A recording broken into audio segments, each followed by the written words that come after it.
This is a big video, enormous video, a video that I thought of making like 2 weeks ago, and I was thinking about it and contemplating how to do it, which way to approach it, waking up in cold sweats at night, thinking which games should I select. This is the top 20. This is my top 20 favorite games of all time. And as I said, please don't get triggered. This is my opinion. My opinion. I do not. This is not my intention of subduing you into agreeing with me. This is my thoughts and opinions of the games I'm about to tell you. So I don't want to make this intro too long because we got a lot of games here just fucking right next to me anyway. So, with that out of the way, I hope you enjoy the video. So let us begin with number 20. Number 20, Resident Evil 7 Biohazard. 2017. Everything was very simple for me in 2017. I was probably, I don't remember. Was I four? Yeah, I was fourth grade. Third or fourth grade then. I encountered my first love this time, Not love, I'm just like a relationship, kinda. Anyway, my first crush, so yeah. It was a pretty memorable time. And yeah, nostalgia fucking hurts. Anyway, Resident Evil 7 was a game at the right place, at the right moment. I was in a good time of my life. This was my best moments. I was happiest, the most confident then. And yeah, it pretty much all went downhill, but let's not talk about that now. So, uh, number 20, Resident Evil 7 Biohazard. What an incredible gaming experience, to be honest. I, uh, if I would make a review, I'd give it 9 out of 10. Had some hiccups, but not much. The story pretty interesting. The horror. This is one of the scariest games I've ever played, and it grabs you by the nutsack, doesn't let you off. Incredible game. Can't recommend it enough. Anyway, there's all the great games here. So the next might trigger you. Okay, but I just said, I just said at the start, just don't get offended. This is my opinion. Number 19, Shadow of the Colossus. Shadow of the Colossus, okay, don't get fucking mad. I know it's a masterpiece, I know it's amazing, but you have to look at the flaws. The controls are clunky and stupid as shit. The horse controls is horrible. The main character is so hard to control, it's not even funny. And it was so irritating to find these colossi. But apart from this, behind all these flaws, it hides an amazing game with an incredible narrative to tell in such an original and interesting way that you just can't ignore it. Recommend this game. I have the remake. Don't play the original version. Don't cause this trouble to yourself. Play the remake. It's much more refined, but still not perfect. It's a great game though. Absolutely great, and the only reason you're playing it's for the story, believe me. And the graphics are very good, especially on the remake, but story is the meat of the game. Anyway, number 18. Days Gone. I know. A lot of people might hate me for this. I don't give a shit. This is my opinion. Days Gone, when I tried it for the first time, I pre-ordered it and I got it on launch day when it was even worse than Cyberpunk, believe me. It was horrible.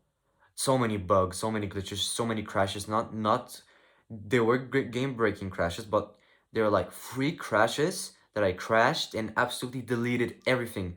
And I was like 5 or 10 hours into the game. Deleted everything, had to start all over again. Again, the same problem at the same time, the same reason, the same cutscene. It cut off, blank screen, again. And then I said, fuck this game, I hate it so much.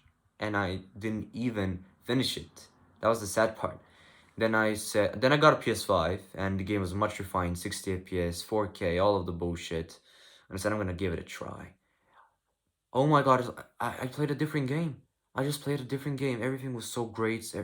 Now, the only focus I had on the first game is please don't glitch, please don't crash, please don't crash. Now, this refinement on the PS5 gave me time to acknowledge how great of a game this is, how amazing story, interesting, fun gameplay. And yeah, Had a great time with it overall. So, this was, what number is this? 12, 9, 18. So, yeah, number 17 up next. It's Final Fantasy 15 Royal Edition. I played the vanilla version accidentally, but I still loved it. Anyway, Final Fantasy 15. Look, I.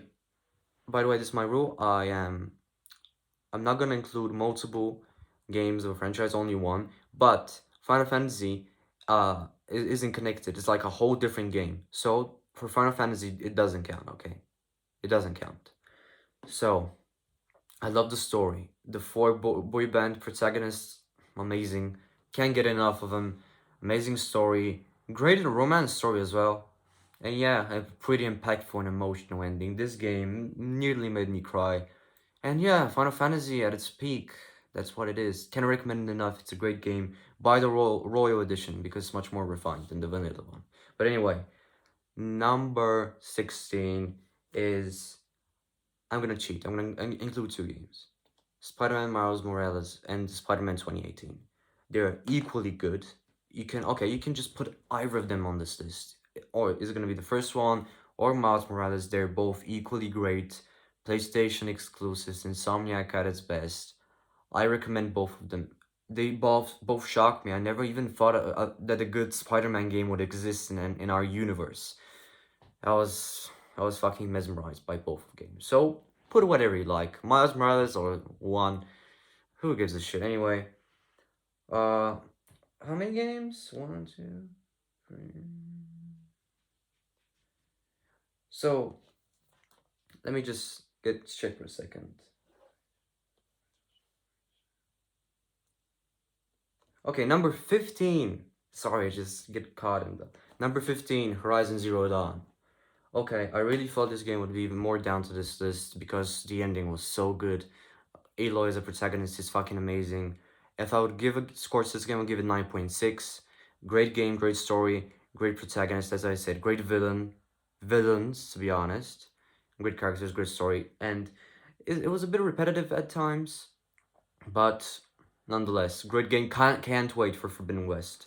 Anyway, this was 15, right? Number 14, I knew this is the only PS5 game you're going to see. Ratchet and Clank Rift Apart. PS5 exclusive, I mean.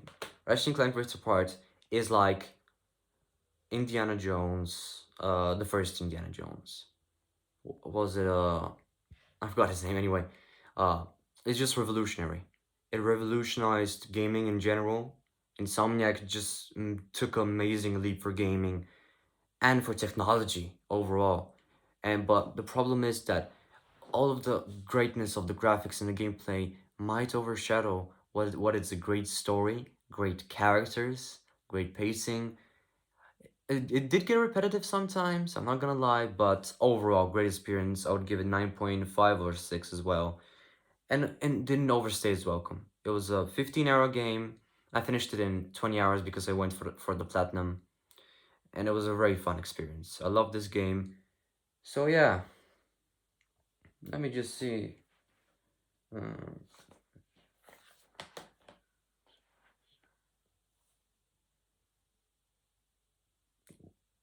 Yeah, that was number 15. Okay, no, it wasn't. Wait a minute. I have to count. I'm sorry. Wait, wait.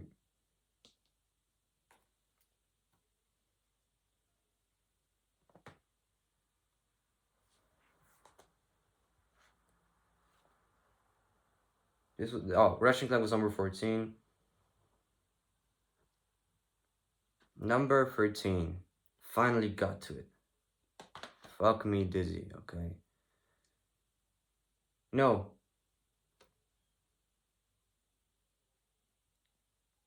that's number 12. Yeah, number 12. Far Cry 3. So finally got up caught with the numbers. I'm sorry. Far Cry 3. Wow. Wow. I mean, what an incredible game. It just blew me away. The best villain in gaming history, Voss Montenegro. Amazing story, amazing characters. Everything's amazing. Open world, beautiful. Still looks great for today's standards as well. Snappy gameplay. Everything amazing, beautiful, island to explore. Can't recommend it enough. Can't wait for Far Cry 6 as well. I was really conflicted of choosing between 3 and 4 Far Cry, but I finally chose 3. I believe it's a slightly better game. Okay, so moving on to number 11. Spec Ops The Line. Whatever I say about this game is not gonna be enough. This game hits hard in the fucking feelings and doesn't let off. It just doesn't. It shocked me. It started off pretty simple, just a Gears of War Call of Duty ripoff, just a military shooter. But what it evolved is one of the mesmerizing gaming experiences I've ever had in my life, and it absolutely blew my fucking brains off. And the ending, fucking amazing. Can't recommend this game enough. It's just fucking fantastic. The story, everything. The gameplay was a bit off, but the story is just so good. I just can't ignore it. Anyway, number 10. Number 10. I don't have the copy right now. It's in my other house. Assassin's Creed 2. Number 10. Okay, I had a very, very difficult time of choosing between Brotherhood and Revelation because I believe the three of the games are equal because there's Ezio, and that's his story, and every Assassin's Creed game that includes Ezio is a masterpiece. I am an amazing, massive Assassin's Creed fan. If it wasn't for Ezio, it would have been either on this list Origins or Rogue, because after AC2, Rogue and Origins are the stories that absolutely fucking surprised me, that were so good, so memorable. Yeah, I even love Rogue so much as well, even though it's criticized. So we finished. Fuck me when I finished them. So we're starting in the top 10 now. Number 10, Uncharted 2, Among Thieves. Look, this is my childhood here, okay? This is my fucking childhood. Uncharted, look, all the Uncharted games are incredible. Even one, even though I believe one is the weakest game in the series. I do believe this. Um, I believe the strongest technically is 4, of course, but the atmosphere, the story, and everything, Uncharted 2 for me is the best. My first Uncharted game was Uncharted 3, and it still holds a deep place in my heart, and I believe Uncharted 3 is a masterpiece of a game. But so is 2, and some aspects were better than 2. So, Uncharted 2 Among Thieves, number 10.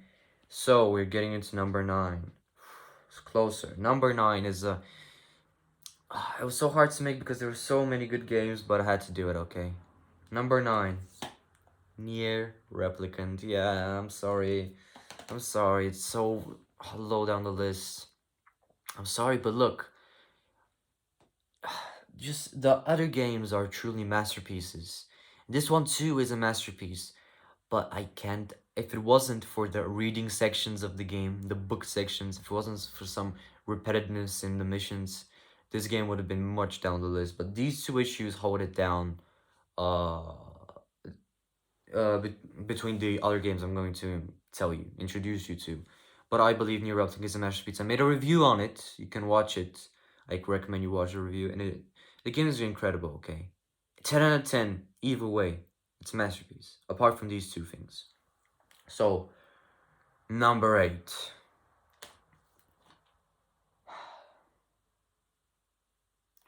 BioShock Infinite. It was really hard because the free BioShock games are masterpieces, absolute masterpieces. BioShock 1 was amazing. BioShock 2, in my opinion, was even better than BioShock 1 and improved in so many ways, even story wise. BioShock 2 was incredible, and I never even thought of a second that BioShock Infinite would surpass both games. But it did. It introduced a talking protagonist, a protagonist you can relate to, and Elizabeth. Oh my God, Elizabeth. Who didn't fall in love? Who didn't have a crush on Elizabeth? Tell me. Is it me only? Fuck me, I'm a crazy guy. If it's only me. The characters are amazing. The voice acting, Troy fucking Baker. was incredible. The voice actress of Elizabeth too, whoever she is, I forgot her name. But overall, a masterpiece. And that ending was absolutely incredible. And I don't even think this ending would be even possible in the media of movies or TV shows. So yeah, fucking incredible game. Can't recommend enough. A true masterpiece. Anyway, number 7. Number 7 is Final Fantasy 7 Remake. I'm playing this game right now on my channel. Integrate the new updated version for the PS5 to be more precise. We're playing it together, and this is a legendary game. Absolutely incredible. My only criticism of it is maybe it can get too hard at times. Maybe you're forced to just switch off to easy. I didn't do it. I completed the game on normal, but it was a hard time, okay? It wasn't easy at all. If they toned down a little bit the difficulty in part 2, which, yeah, this is only 5 hours of the first game remade, stretched out to 30 hours, but it never felt stretched out. It felt natural, okay? The game is so well paced, great acting, great story, great characters. And yeah, we will finish this game on my channel and we'll have fun. Number 6, coming up hot. Number 6 is Nier Automata. Yep. I know I said it's one of the greatest games of all time. Probably is the greatest game of all time. But I didn't say my favorite game of all time. Did I say this? Did I? Probably I did. I wasn't ruled over by emotions, but compared to the last 5 games, it's 10 out of 10. It's a better game in my opinion than Replicant.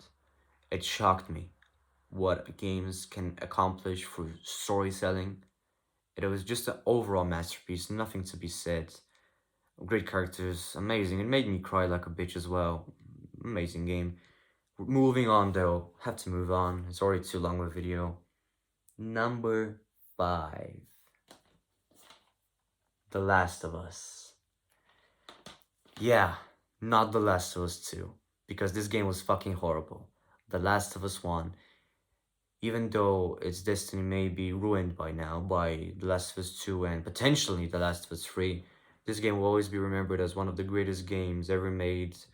Storytelling is the biggest strength. The gameplay is fine, okay? Nothing wrong with the gameplay. It's a card-based shooting, melee combat. It can get repetitive sometimes, but nothing wrong with the gameplay of the first game. The story is what you're here for, and you're gonna get plenty of it, and it's one of the best gaming stories ever created. Who can argue with me? Okay. Moving on to number 4. This is really hard, but yeah, number 4, Final Fantasy X.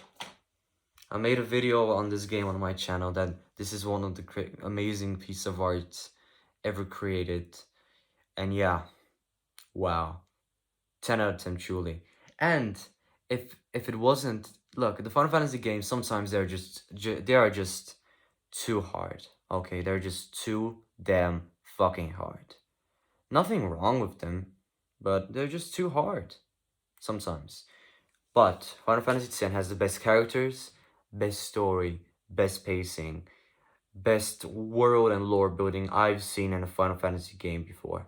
Final Fantasy X is a true masterpiece that made me cry like a whore at the end of it. And yeah, I'm playing Final Fantasy X too. And yeah, I'll drop a review of the game when I finish it. I'm not gonna make a walkthrough of it because it's too damn hard anyway. Final Fantasy X, true masterpiece. Moving on, number 3. These are the last 3 games. Wow, the last 3 games, before even me telling their names, just account them as me giving them a 10 out of 10, okay? Nothing more, nothing less. 10 out of 10. Last 3 games. But this is an order. This is a top 20. I have to deal with it, okay? Have to deal with it. Number 3. Oh, so hard, but God of War 2018. Fuck.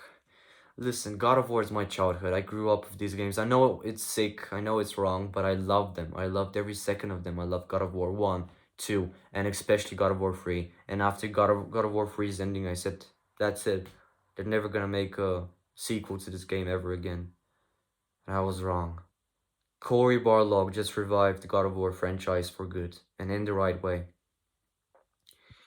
I never even thought that they would make a game as good as God of War 3. They made it even better. Everything in God of War is just so much better than the last ones. And yeah, amazing for father and son story, spreading the ashes of their mother. It's so easy to follow. I love these kinds of stories that are easy to follow with twists and turns and developments that are so interesting, and the graphics are incredible. We'll hold on for his years to come. The acting as well, voice acting, Christopher Judge, and the boy who played Atreus. Still, great job, and can't wait for Ragnarok, as everybody can't wait for Ragnarok, the potential name of the next God of War game. So, it comes down to two games. This is very hard for me to make. The two games. It's so fucking hard. But they're both 10 out of 10. They're both masterpieces. They're both flawless in my opinion. But if I had to make an order, this is it. Fuck. Okay, number 2. Ghost of Tsushima. Ghost of Tsushima is my profile picture on my YouTube account. Yes, I love this game. This was my first platinum trophy experience. This is the most beautiful open world I've ever seen in a video game. This was one of the best stories ever seen in the video game. Two, not one, two incredible endings. Pacing perfect, characters perfect, acting perfect, voice acting perfect. Everything in this game is perfect, apart from the Japanese lip sync, which is not a problem for me because I never expected. You can play this game in Kurosawa mode, black and white. There's so many layers to this game, and the director's cut is coming, and I don't care if it's $100. I don't give a shit if it's thousands of dollars. I'm gonna give all my money to Sucker Punch. Take it away, because this is how much I love Ghost of Tsushima, and I'm really hoping for a full-length sequel. This would be a dream come true. I'll sell my soul to the devil if they make, for them to make a Ghost of Tsushima 2. Maybe it won't, but who knows? I love this game, okay? And it comes down to the big one. Number 1. Red Dead Redemption 2 is my favorite game of all time. I have plans for this game, okay? I'm planning to make a walkthrough series of this game on this channel, because I only played it once before. But I still remember pretty much everything, and I love absolutely everything about the game. So if you want to see a walkthrough series, drop a like, subscribe, and you'll see it on the channel, okay? Anyway, why is this the best game of all time in my opinion? Okay, I'm just gonna give you the reasons. The best main protagonist in a video game history, Arthur Morgan. The best story in video game history. The best open world in video game history. The most realistic and detailed world in video game history. The best pacing in a video game history. Anything you can think of. I even loved the Cuba section, or I forgot, it was on some island. I loved it. I loved every second of the game. That's why I'm glad that I can jump again with you guys and play it again. It's up to you. If you like the video, subscribe. You can see a full walkthrough from beginning to end on Red Dead Redemption 2. Absolutely love this game. Give it a 10 out of 10. And yeah, this is my favorite game of all time. So, that's it. All of these games have made history on my life, impacted me on some way. I love all these games, to be honest. So, that's pretty much it. Hope you enjoyed the video. I know it's my longest video of me talking to a camera, and my fucking arm hurts from holding my iPad. But look, it had to be made. My top 20. I know there's some misguidances of the first part of my video when I messed up the numbers, but please forgive me. You just remember, you cut them down for yourself. Just remember which games are above or below, and that's it. But if I confuse you, I apologize. But nonetheless, you know which games I love. You know which games I adore, and which games I think you should play before you die. So, hope you enjoyed, hope you stay safe, and drop a like and subscribe if you want a full walkthrough of Red Dead Redemption 2. Think about it, I'm thinking about it, so give me a sign. Just give me a reason. Anyway, hope you liked the video. Like and subscribe as always if you want to see more of me. If you don't, then just don't do it. And yeah, stay safe, stay happy as much as you can. Enjoy fucking life. Because if you don't, what's the fucking matter? Hope you have a great time. And yeah, wish you all good luck. Thank you for watching. Goodbye.